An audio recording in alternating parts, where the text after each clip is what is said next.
Eternity. ये बात कभी धर्म में विश्वास करने वाले लोगों से जुड़ी थी या फिर प्यार करने वालों से।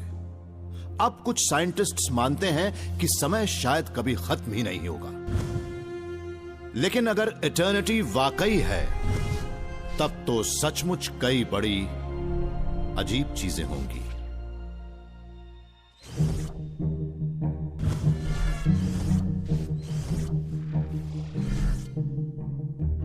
कैलिफोर्निया इंस्टीट्यूट ऑफ टेक्नोलॉजी के कॉस्मोलॉजिस्ट शॉन कैरोल अक्सर लॉस एंजलिस के पहाड़ों पर रात का आसमान देखने जाते हैं, और जब वो वहां जाते हैं तब ये सोचते हैं कि आज से अरबों अरब साल पहले आसमान कैसा नजर आता होगा। अभी हम जिस यूनिवर्स में रहते हैं वो बड़ा ही चमकदार है। उसमें चमकते तारे हैं, 100 अरब गैलेक्सीज हैं और हर गैलेक्सी में करीब 100 अरब तारे हैं। मगर वो तारे हमेशा नहीं चमकते रहेंगे, उनका फ्यूल खत्म हो जाएगा, उनकी जिंदगी तय है। आज से 10 या 15 साल बाद शायद वो सारे तारे खत्म हो जाएंगे और आसमान में कोई तारा ही नहीं होगा। आज से 10 लाख अरब साल बाद सिर्फ एक सेलेस्टियल ऑब्जेक्ट बच जाएगा, वो होंगे ब्लैक होल्स। आप शायद ये कहें कि हमारा काम तमाम ब्लैक होल्स और खाली स्पेस, मगर नहीं, वो ब्लैक होल्स इवेपोरेट होंगे और उनसे निकलने वाली रेडिएशन से वो ब्लैक होल खुद ही सिकुड़ जाएंगे। ऐसा होने में काफी वक्त लगेगा, मगर जिस दिन ऐसा होगा उस दिन सिर्फ एक पतली पट्टी बच जाएगी। तब ये सवाल उठेगा कि सब कुछ खाली होने के बाद जो इन्फिनिट फ्यूचर होगा उसमें क्या होगा? उस खाली स्पेस में जिंदगी कैसी होगी? पता लगा कि खाली स्पेस असल में खाली नहीं होगा। 1998 में एस्ट्रोनॉमर्स ने एक कॉस्मिक फोर्स की बड़ी चौंकाने वाली खोज की जिसे डार्क एनर्जी कहा, और वो एक ऐसा एक्सपेंसिव प्रेशर है जो स्पेस में हर जगह है।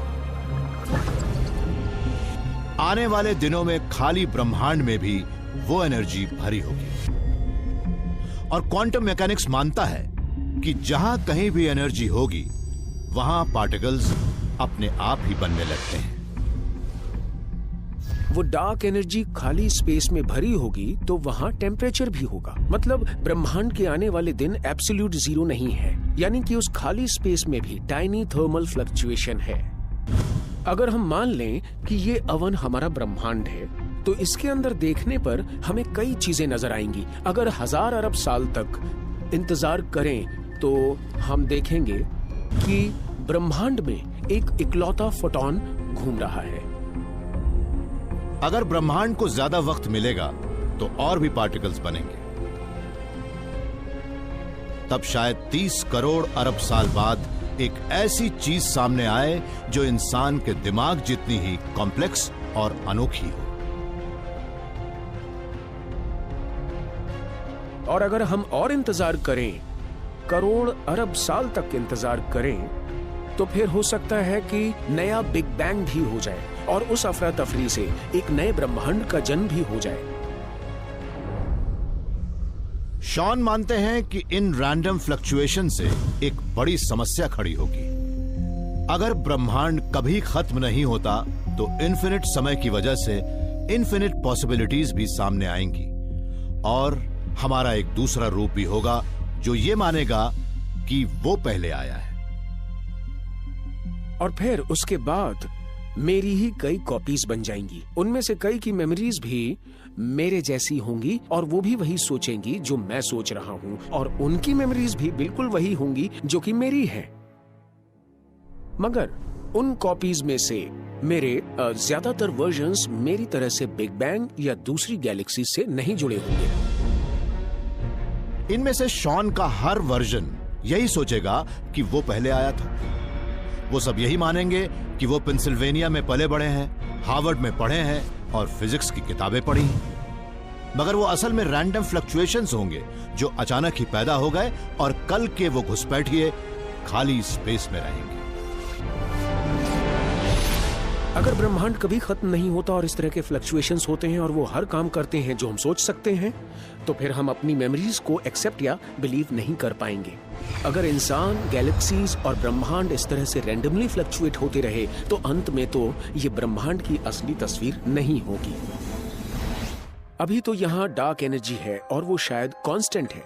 हो सकता है कि आने वाले दिनों में डार्क एनर्जी खत्म हो जाए वो धीरे धीरे भी खत्म हो सकती है और एपोकलिप्टिक चेंज के साथ बहुत तेजी से भी।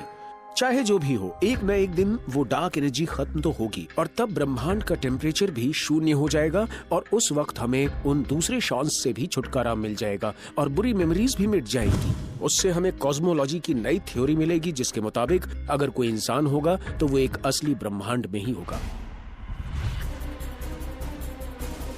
अगर डार्क एनर्जी बढ़ती रही तो हमारा कॉस्मोस भी बढ़ता जाएगा और तब हम सबके ही अनगिनत रूप बन जाएंगे और वो सब अभी से इटर्निटी तक बने रहेंगे। ऐसे किसी ब्रह्मांड को सिर्फ एक ही चीज बचा सकती है, एक कॉस्मिक एपोकलिप्स।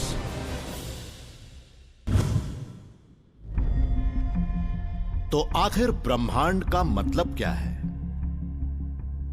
पहले तो इसका मतलब सब कुछ था, मगर अब कुछ साइंटिस्ट्स को लगने लगा है कि ब्रह्मांड के बनने में सिर्फ तारों और गैलेक्सीज का ही हाथ नहीं था जैसा कि हम अभी तक मान रहे थे।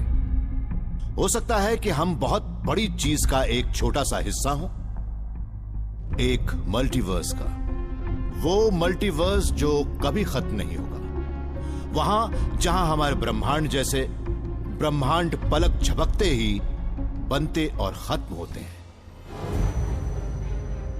राफाएल बूसो भी नई पीढ़ी के एक ऐसे ही कॉस्मोलॉजिस्ट हैं जो मानते हैं कि हमारा ब्रह्मांड शायद ऐसी अकेली जगह नहीं है जहां जीवों का वजूद है।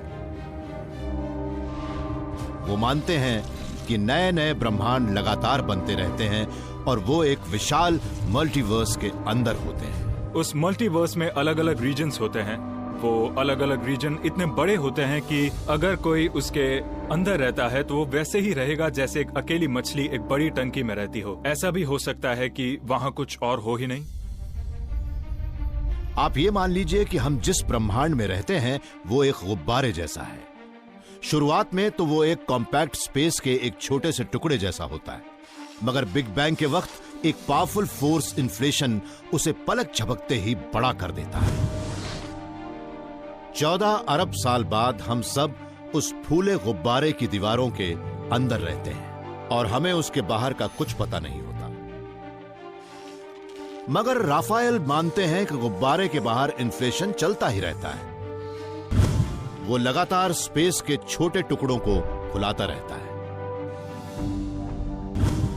तो ये कमरा एक मल्टीवर्स है और समझ लीजिए इसके अंदर रखा हर गुब्बारा एक ब्रह्मांड है और ये सारे ब्रह्मांड यहाँ इन्फ्लेशन की वजह से हैं।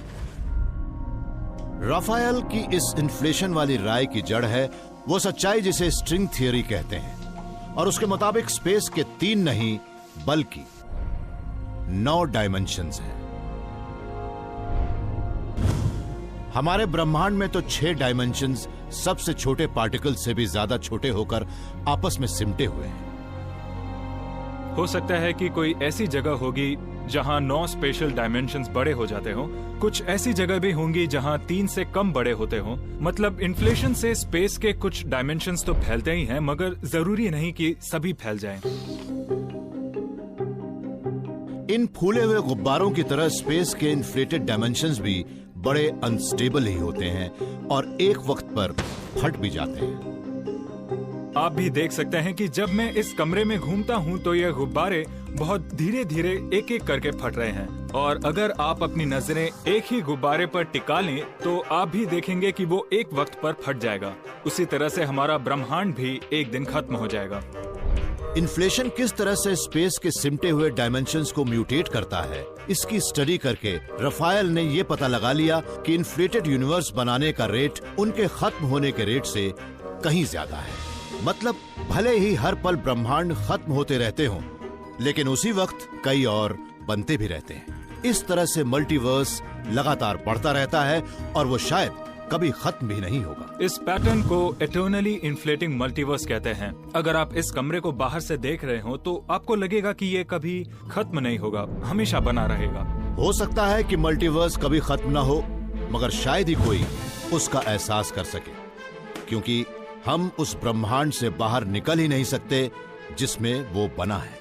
हम इस गुब्बारों से भरी लगातार होने वाली इन्फ्लेशन वाली इटर्निटी को शायद कभी ना देख पाएं। लाइट की स्पीड की सीमा हमें उन दूसरे गुब्बारों को नहीं देखने देगी। अगर आप इस गुब्बारे के अंदर रहे तो एक ना एक दिन ये फटेगा ही। अगर आप किसी ब्रह्मांड में रहते हैं उसमें तो रहना ही पड़ेगा। तो रफाएल के मुताबिक वो एक ना एक दिन खत्म हो ही जाएगा।